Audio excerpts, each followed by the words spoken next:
Hello, my name is Paul Grondahl. I'm the director of the New York State Writers Institute at the University of Albany. I'm very happy to be asked to be a participant in this University Library's campus conversations.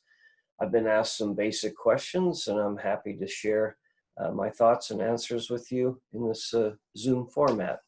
Um, First question was, how did I get started with the Writers Institute?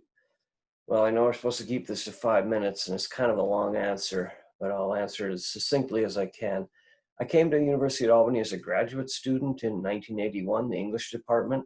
The very first person I met on campus was William Kennedy.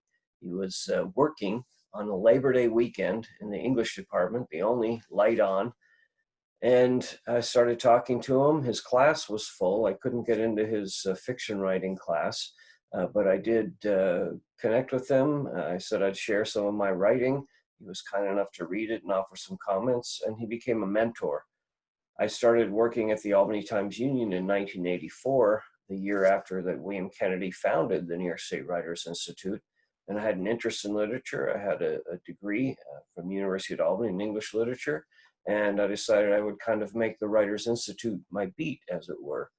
So I went to dozens and dozens, maybe hundreds of Writers Institute events and got to interview great writers and share a few glasses of red wine as well with Bill Kennedy and people like Norman Mailer and John Updike and Toni Morrison and on and on and on.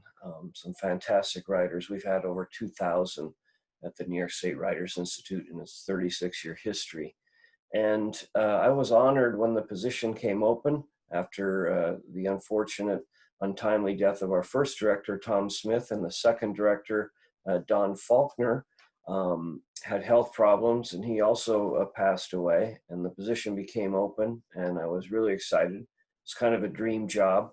I left the Albany Times-Union, where I'd been a reporter for 33 years, and I came to the Writers Institute. And I'm so happy to be here. It's wonderful to share space on the third floor with our friends in the library, science library, and the archives. And we have some beautiful offices. We're very fortunate to have wonderful offices. And we have a collection of probably 2,000 books, most of them signed by all the writers who've come through the Writers Institute in 36 years. So another question was, how did we get the writers that have come through the Writers Institute? How do we do our programming? There's a lot of ways that we've used and learned over the years. Mainly it's through connections that really helps. We know a lot of publishers and editors and publicists at the major publishing companies. We've got a reputation of being very friendly, being very helpful to writers when they visit. We make their stay comfortable. We treat them to a nice meal. We take them to and from the airport or a train station. So we treat them very nicely, and we've gained a reputation as one of the preeminent presenters of literary programming in the country. Like I said, we've had some of the world's great writers here. And we program in part with what's out and what's new and what are important books. That's changed a little bit with the challenges and economics of publishing. There are fewer writers being sent on tour by their publishers, but that's one way that we get authors who are being sent out on tour. That helps keep our costs down.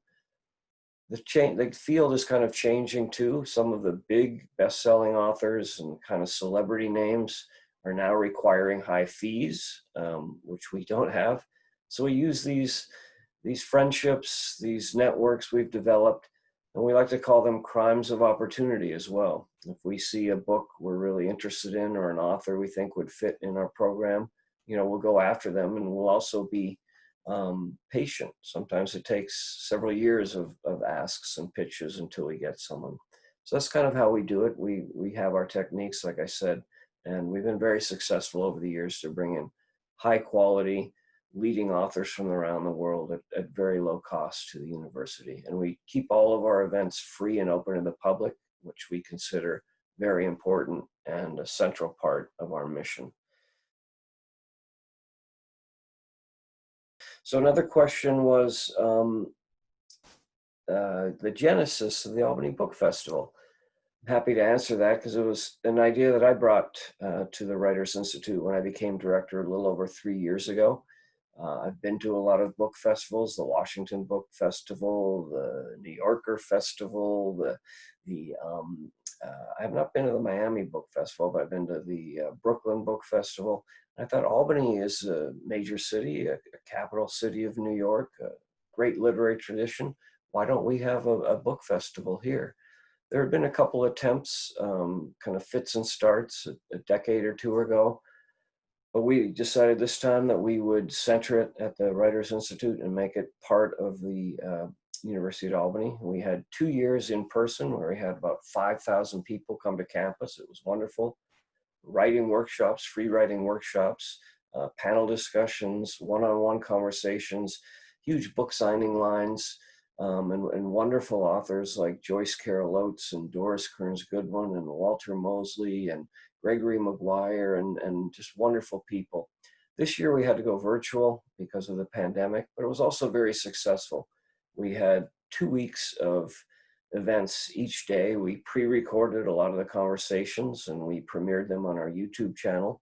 We were also able to get some of our great friends and supporters, writers in the region, to give free writing workshops online. And we had a successful online and all virtual book festival. A question, a really great question. What do you get, or why do you like to read books, and what do you get from a good book? A great question. You can see this is my home office. I've got a collection of a few thousand books at home as well. My office is becoming overrun with books. I've written, ghostwritten, or co-written probably a dozen of my own. So it's something that is a journey, first of all. Anyone who publishes a book knows the blood, sweat, and tears that go into it. So I respect the craft, the practice, and the journey of the writers. Also, as a reader, it transports me. It opens me up. It exposes me to new viewpoints, places, people, cultures, perspectives that I haven't had myself. It broadens my horizon. It's almost as good as traveling, which I also like to do. It's kind of like getting a stamp in your passport each time you read a new book. And it also allows me to kind of escape in a way, and to be transported. When you're really into a good book, you know, I'm a night owl. I'll look up and it'll be 1:30 in the morning and I'm plowing through this book, just turning the pages. And there's nothing like that feeling. It's exhilarating. It's kind of timeless. It's out of body, and it's just wonderful. And like I said, it's often about education, about learning, about broadening one's horizons, but also it teaches empathy. It teaches to respect the other, to kind of understand and to be open to difference, which is really important, particularly at this time for reckoning and the racial discussions that we have. Diversity in what I read is important. Diversity, equity, and inclusion is at the center of what we do at the Writers Institute. We do bring in writers of every nationality, genre, and BIPOC, people of color, and from many countries. So we're proud of that tradition as well. That's part of our legacy. So I'm really honored to be part of this campus conversations. Thank you for listening. If you're on the third floor of the Science Library, you know, as long as you are sanitized, masked, and socially distanced, we like to see you. The lights are on. We're keeping the fires burning. And like all of you who love books and value the transformative power of literature, thanks for listening. So long.